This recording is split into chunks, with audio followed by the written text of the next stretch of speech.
Hello, my name is Richard Lowe, and this is the Leaders and Their Stories podcast. I'm the writing king and the ghostwriting guru. Welcome to the podcast. I'm here with Ralph Brown, who's got some interesting things to talk about. Ralph, why don't you tell us about yourself? Well, I'm a four-time world record holder in extreme boating. Nice. So it's a little bit different. Prior service U.S. Marine, Okay. and Marine Corps is really good to me, no doubt there. And then I have a master's in education, experience teaching high school science and mathematics, which I absolutely love teaching. And I got to admit, the most fun people to teach is the middle schoolers, sixth and seventh and eighth graders. They're just more fun. Ninth graders are good too, but you get the 10th graders, they're like, Well, they're hitting puberty and stuff, you know? they're not so bad either. The 11th graders, though, and the 12th graders, they impress me. They want me to impress them. I don't want to impress them. I want to have fun. I want to learn some important stuff. And then I also worked in the financial services industry for about 15 years. I helped people plan their retirement. I had a securities license, learned a lot about finance and how things really work. So things don't always work the way you think they're going to work. They probably never work the way you think they're going to work. So I guess about a few years back, my wife went shopping. It was Black Friday. I absolutely hate Black Friday. Me too. Okay? It's just like torture. I've gone to a few stores on Black Friday with my family, and I mean, it's just like wall to wall people just move, move, move. And I don't like to block anybody. And it's just very uncomfortable, very miserable. But my wife loves it. Good for her. Go have fun. I took my two boys and I went camping. And a friend of mine, he's like me, he hates Black Friday too. So he took his boys and went camping. So we're camping together and we're heading out Chaskawiska River in Homosassa, Florida, just north of Tampa Bay. Okay. And we hit a rock, broke the motor. Okay. It ruined the day of the day of fishing. So anyways, being the good parents that we were, we sat around and had our kids paddle. Of course. They're paddling and paddling. Come on, guys, paddle a little faster. Come on, get with it. And somebody came along and towed us in. I did not know that was going to be a life-changing moment in my life. What happened? Yeah, no idea. But I got kind of pissed off. I thought, gee whiz, we can put a man on the moon, but we can't make a boat that would go over those super shallow waters and still be safe on the high seas. And so the big deal about boating is three problems: big waves, shallow water, okay, and horrible, horrible, horrible fuel economy. And what I mean by horrible, I mean horrible fuel economy. Okay. So boats that are made for big waves, okay, run aground in shallow water or hit rocks like we did. Okay. Boats that are made for shallow water tip over upside down, kill their passengers and in big waves. And so the number one cause of death in boating, you would think it'd be drowning. It is drowning, but what caused it, the drowning was the boat tipped over. Right. You may remember a couple football players off of Tampa Bay about 15 years ago, their boat tipping over. Okay. You remember the international news? Don't remember. But anyways, I knew Marquise. I knew him, and he died that day. I only know two professional football players that were active at the time, and Marquise Cooper and Dwayne White. Dwayne wasn't with him, but Marquise was. And so I'd met Marquise and a couple of times out fishing. And anyways, in fact, the first time I met him, he was out fishing off of Clearwater Beach, just north of, well, not really north of Tampa, but it's across from Tampa Bay. Most of people know where Clearwater Beach is, but we were fishing out about 3 or 4 miles out, and it started getting dark. And I started the motor, and I was ready to go in, pull up anchor. And Marquise Cooper's, I didn't know who it was. There was a couple of muscle-bound guys and a couple of pretty girls in the boat next to me, just like an arm's throw away. And they couldn't get the motor started. And it turned out they had fishing line all wrapped around it. And I offered to tow them in, and they said no, they wanted to clean it off. Well, one of them said, tow me in. The other one said, we're going to wait. So I waited for them to get their motor started. And it was getting dark. In fact, it got dark.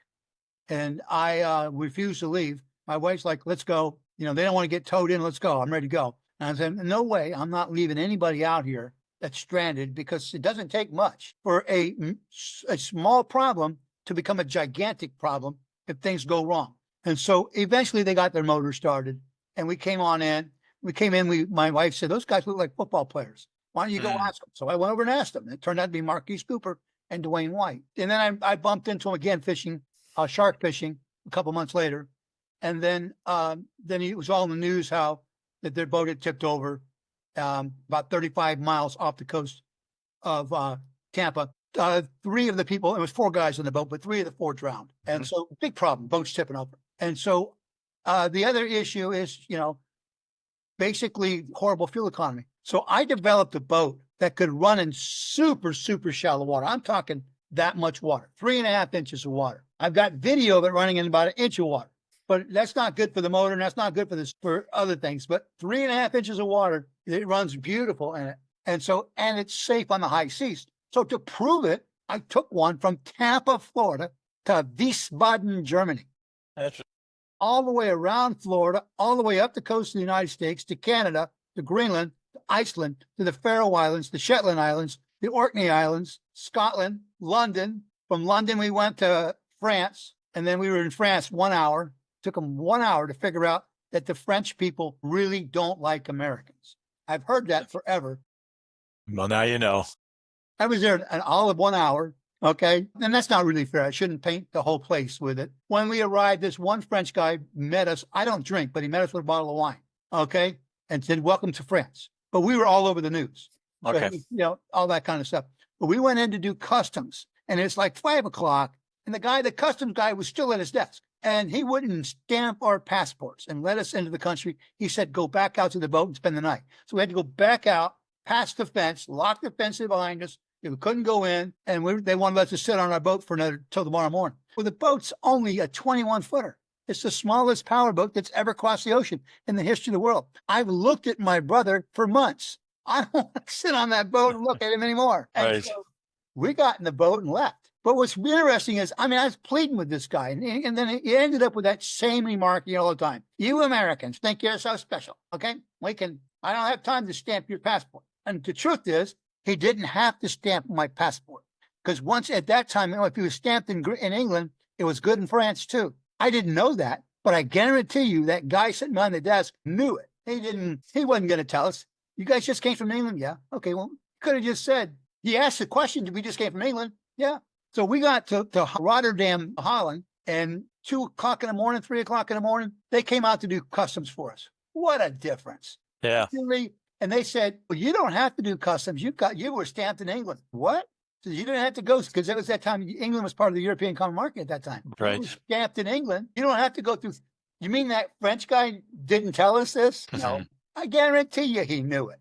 Okay? That's his job to know that stuff. So How did all this change your life? how did that change my life? Oh, man, we've set 4 world records in boating. The third problem is the horrible, horrible fuel economy boats make. They get horrible fuel economy. I'm talking about you get down in your car and going down the interstate at 70 miles an hour, assuming you have an internal combustion engine and not a gasoline engine. It's not electric engine, but you got an internal combustion. You're getting between 20 and 30 miles to the gallon at 70 miles an hour, and you got a range of about 300 miles, almost all cars. If you could find a boat that would do 70 miles an hour and had a range of 300 miles, it's not getting 20 to 30 miles per gallon. It's getting 2 or 3 gallons to the mile. Interesting. It's Kind horrendous. of like a tank. Oh, the big ships, 400 gallons to the mile. Contemplate 400 gallons for every mile. And that's the biggest ships. Most of the ships is more like 50 to 100 gallons to the mile. But still, 50 gallons every mile. That's just outrageous, the amount of fuel they use. So I developed a boat that not only could run in that much water, but I also developed and was safe on the high seas. I developed an additional boat that gets dramatically better fuel economy. And Interesting. I developed that. Basically, that one I actually found by accident. I have to admit that. I was doing a bunch of testing and everything for shallow water capability and not to tip over and to be stable on the high seas. So the boat I crossed the Atlantic in, if you look me up, smallest power boat, not smallest boat, but smallest power boat to cross the Atlantic, you'll see a little tiny yellow and green boat. The reason it's yellow and green is Interstate Battery paid for it, and their colors are green. So again, how did this lead to you changing your life? Is it because of the boat you created? We're creating the first annual powerboat race all the way around the world. Oh, okay. If you just to kind of give you an idea, there's 85,000 families that have over $100 million around the world. And that list is growing fast, by the way, as developing countries are coming online. And whenever you have developing countries, there's always somebody making $1 million or 2 or 3. But anyways, there's more than 85 1,000 families that have over 100 million. If you've got over 100 million, you can afford to buy everything you want, right? Of course. Except you can't buy an NFL team. And if you got a really big ego, you might want to count NFL team. You can't buy a Major League Baseball team. You can't buy an NBA team. You can't buy a international Formula One race team. Okay. Their average is 1.9 billion. Okay. Okay. You can't buy a Major League Soccer team in the United States. Got the idea. I'm sorry. I have the idea. Okay. Okay. Well, the big deal is a lot of these people have big egos and they would love to own an NFL team. Okay. It's just way out of their price range. So I'm developing a race around the world. We're selling teams that people with 100 million can afford. Okay. What's interesting is the largest, this is what I'm doing now full time. It's actually an international contest to improve the fuel efficiency of ships and boats and yachts. So 90% of all trade. I bet you that fancy shirt you're wearing right now was made in China or some other country other than the United States. Vietnam. And I would bet money it got here by ship. I'm sure it did. But that ship is using the same freighter technology for propulsion that they used 67 years ago. I'm sure it came over on a container ship, just like most things. I guess. And those things get horrible fuel economy. And they use the same technology. So people say, well, aren't there any better ideas? Yes, there's thousands of better ideas out there. Excuse me, back up. There are thousands of ideas. But if you assume that those ideas are all good, you could be making a big mistake. So, and basically, we're providing a proving ground, the longest race of any kind in the history of mankind, creating it to race all the way around the world. It's a 62,000-mile race the way we go, because we go both, basically we go all the way to the bottom of Africa. We go through both canals. We go around South America. Not, basically, I said both canals, mistake. We're not going through the Panama Canal. Okay. But we go around South America. It's the longest race in the history of mankind. And we believe it's going to bring forth really good ideas that are proven. Now, it's if you understand how the shipping industry works, a ship is built on average for 25 years. After 25 years, it's very, very hard to get insurance on the ship. So without insurance on the ship, nobody wants it in the harbor. It's not, of course not. Look at Baltimore. Look at what happened in Baltimore. One of the ships hit a bridge there. Yeah, nobody wants an uninsured ship. Okay. Look at Tampa Bay. If you go back about 40 years, one of the ships hit the Suncoast Skyway. Great big bridge. Then the ship actually hit another ship first. Okay, Coast Guard cutter. They tried to drop anchor. They dropped the anchor in the middle of the Coast Guard ship. They hit that. They dropped the anchor, tipped over the Coast Guard ship. Okay, killed 23. I think it's 23. 20 some odd Coast Guard guys. And then it hit the big bridge and killed another 38 people or so. Shutting down traffic in Tampa Bay for a couple of years, destroying it, just really devastating what they did. I love it. I absolutely love it. Okay. Very good. So you've created this race that's going to raise a lot of money and change a lot of lives. Yes. That's very cool. And not just, well, we have a hospital fund for developing countries. It's part of this. We're not raising money for the fund right now, but we will be as using the power of the microphone. What I mean by the power of the microphone, most Americans think that football is the big thing. It is a big thing. No doubt about it. It's a very, very big thing. But on the scope of the rest of the world, it's not. No. The largest football stadium, American football stadium, is Michigan State University. It holds about 107,000 people. They put extra seats in it, and they can get up to 115,000 people. Okay.